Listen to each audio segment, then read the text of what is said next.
घंटों तक आपके सामने ये बता सकती हूँ कि पिछले एक हफ्ते में भारत में कानून का राज पूरी तरीके से समाप्त हो चुका है और पूरी तरीके से गुंडों का शासन इस भारतवर्ष पर, भारत देश पर स्थापित हो चुका है। उन्हें कोई डर नहीं है किसी कानून व्यवस्था का, उन्हें डर नहीं है किसी पुलिस प्रशासन का, उनको डर नहीं है किसी सरकारी व्यवस्था का, क्योंकि सब सो रहे हैं। इस देश में सिर्फ एक समुदाय है ऐसा है वो जो जाग रहा है, वो है इस देश के वो गुंडे जो ये समझते हैं कि भारत पर वो नए नए मालिक बने हैं, भारत पर वो मुसलमानों को सता रहे हैं, वो ईसाइयों को सता रहे हैं, वो नॉर्थ ईस्ट के लोगों को सता रहे हैं, वो विदेशी लोगों को, विदेशी टूरिस्टों को सता रहे हैं। और इस सब के जरिए वो एक विराट हिंदू बनने का एक तरह का नाटक, एक तरह का मैं कहूंगी ये पूरे तस्वीर बनाने की कोशिश कर रहे हैं। जी हाँ, भारत में फिलहाल वक्त ऐसा आ चुका है कि आपके ऊपर हमला हो सकता है। न सिर्फ कि आप जब मुसलमान हैं, अगर आप मुसलमानों के दोस्त भी हैं।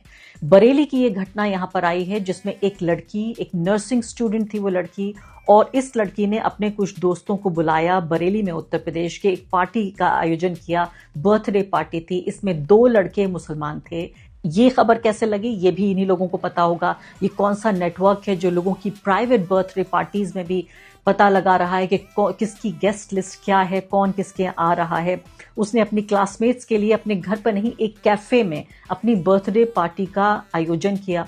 उसके बाद इसमें 6 लड़कियां थी, 4 लड़के थे और उन 4 लड़कों में 2 लड़के मुसलमान थे। यहाँ पर बजरंग दल के गुंडे, इन लोगों को ये पता लगा और लव जिहाद की बात करते हुए जय श्री राम, जय भवानी, हर हर महादेव, इस तरह के तमाम ये पाकीज़ा नारे जो यहाँ 100 करोड़ हिंदुओं की आस्था का एक तरह से प्रतीक हैं, उनको इस तरह की मैं कहूँगी शर्मनाक और नापाक मकसद के लिए इस्तेमाल करते हुए यहाँ पहुंचे। और अभी ये तस्वीरें आप ये देखिए अपनी स्क्रीन पर बार बार, और मुझे समझ में नहीं आ रहा कि इस पर अफसोस किया जाए, रोया जाए, छाती पीटी जाए या सर पीटा जाए कि आखिर इस देश को क्या हो गया है।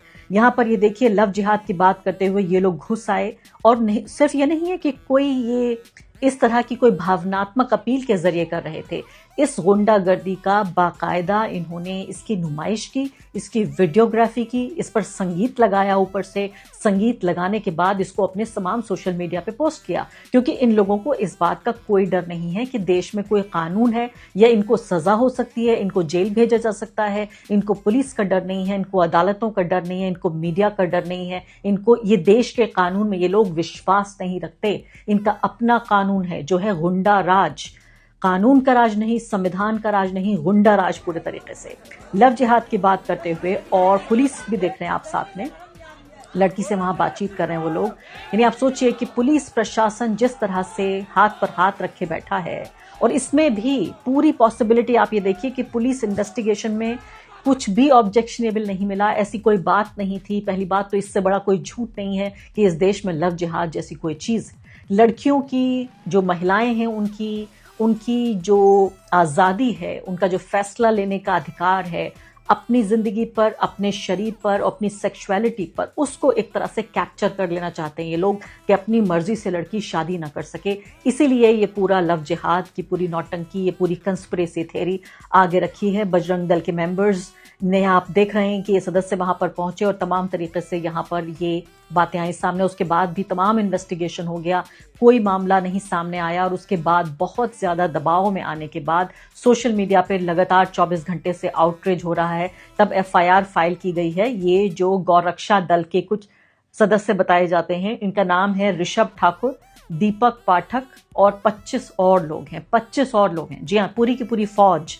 ये यहाँ पर इस लड़की को जो नर्सिंग स्टूडेंट है उसे अपने ही दोस्तों से बचाने के लिए ये लोग वहां पर पहुंचे हैं। अब ये खबर आपने सुन ली है तो दूसरी खबर पे मैं आ जाती हूँ।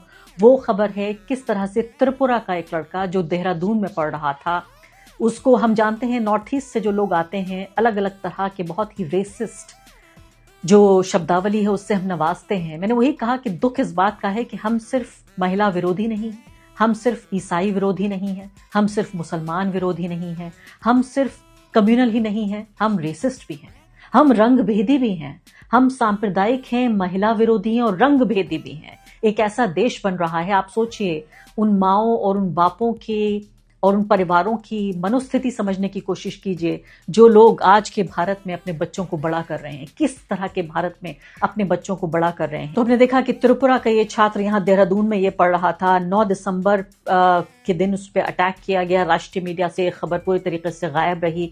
अस्पताल में ये भर्ती था। ये अटैक इतना लीथल था इसके ऊपर, सिर्फ इसलिए कि जिस तरह का वो दिख रहा था। और आखिरी शब्द इस व्यक्ति के थे जब इसकी आखिरकार जान ले ली गई, उसने कहा कि आई एम एन इंडियन, मैं भारतवासी हूं, मैं हिंदुस्तानी हूं। ये आखिरी शब्द थे इस लड़के के, इस युवक के, जब इसको स्टूडेंट को मार दिया गया।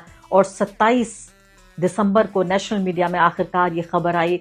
सोशल मीडिया पर 2-3 दिन तक आउटरीच होता रहा। उसके बाद आखिरकार आप ये देख रहे हैं बड़े ही कोरियोग्राफ्ड अंदाज में ये उत्तराखंड के मुख्यमंत्री पुष्कर सिंह धामी बातचीत कर रहे हैं। पूरी तरीके से एक पब्लिक रिलेशन, यानी कि दुख हो रहा है या दुख होता हुआ दिखाया जा रहा है। चलिए फिर भी थोड़ी सी तारीफ तो करनी पड़ेगी, हल्की सी संवेदनशीलता तो उन्होंने दिखाई। नॉर्थ ईस्ट के एक छात्र के मारे जाने पर उसके परिवार से, उसके पिता से बातचीत कर रहे हैं।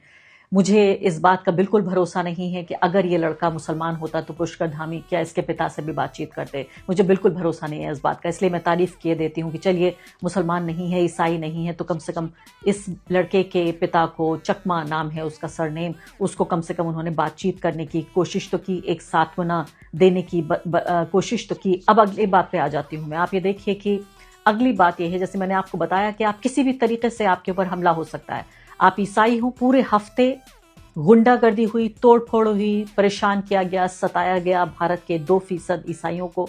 और अब हम ये देख रहे हैं कि किस तरह से वापस मुसलमानों पे निशाना आ गया है।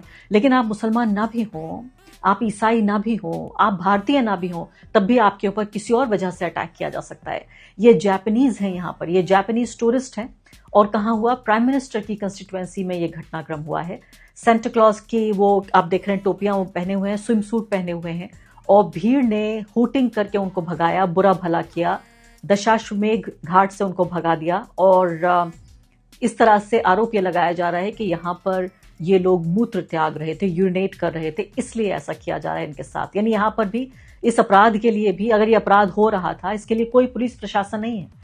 सब कुछ आपस में हम लोग निपटा लेते हैं, पुलिस को खत्म कर देते हैं, उनको रिटायर कर देते हैं, और बाकी जजों को छुट्टी दे देते हैं। वकीलों की कोई ज़रूरत नहीं है, पत्रकारों की तो ज़रूरत बहुत पहले ख़त्म हो चुकी है। इस देश में अब कुछ बाकी नहीं है।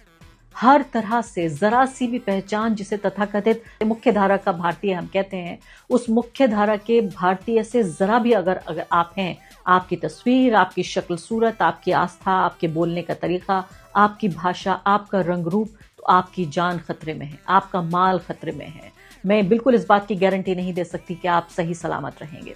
और यहाँ पर सवाल ये पैदा होता है कि बजरंग दल और इस तरह के ये जो ऑफशूट्स हैं आरएसएस के, ये इन्हीं की शाखा से निकले हुए, इसी पेड़ से निकली हुई अलग अलग शाखाएं हैं। मेरी समझ में नहीं आता कि आखिर कौन सी ऐसी चीज है जो इस तरह के अतिवादी, उग्रवादी संगठन को बैन करने से रोक रही है। मैं आपके सामने ये सवाल छोड़ जाती हूँ आज इस कार्यक्रम में, मैं आपके सामने ये सवाल छोड़ जाती हूँ, आपकी बुद्धि पर, आपकी समझ पर मैं ये छोड़ जाती हूँ सवाल। मुझे आप बताइए कमेंट सेक्शन में कि क्या बजरंग दल जैसे अतिवादी, उग्रवादी संगठन जो कानून व्यवस्था अपने हाथ में ले रहा है, जिसने संविधान को पूरे तरीके से अपने पैरों के नीचे कुचल रखा है, जो पुलिस प्रशासन में किसी में यकीन नहीं रखता, भारत की न्याय व्यवस्था में जिसका यकीन नहीं है, क्या इस तरह के संस्थान को, इस तरह के संगठन को क्या बैन किया जाना चाहिए या नहीं? ये कमेंट सेक्शन में आप बताइए।